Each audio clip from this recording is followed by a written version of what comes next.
Today we will look at a set of very useful functions that are used to access row values in a data frame. They are called loc and iloc. Let's first read in the World Happiness dataset from local drive. Call this df. Use the head function to have a look at the dataset. Let's change the index to country name.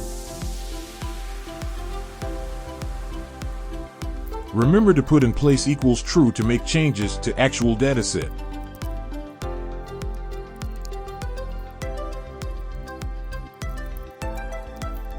Now rerun the head function. Perfect.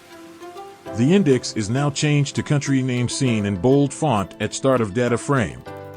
Let's now alphabetically sort the index from A to Z.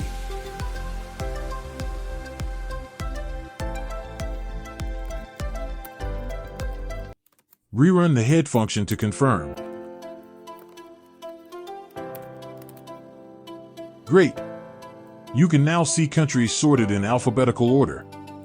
You can run the tail function to see the end countries starting with letter Z.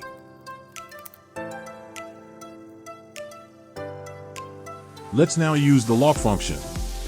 Fetch the data set parameters for Yemen using loc function.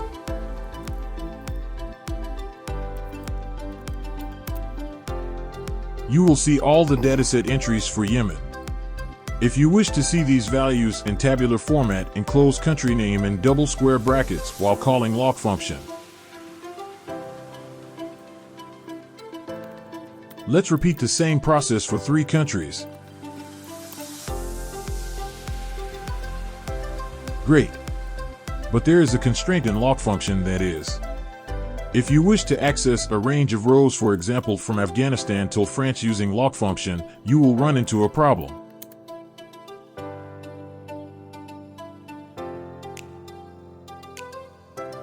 The answer to this problem is iloc function, where you give index position to extract a range of rows.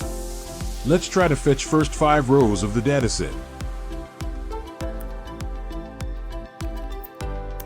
Perfect.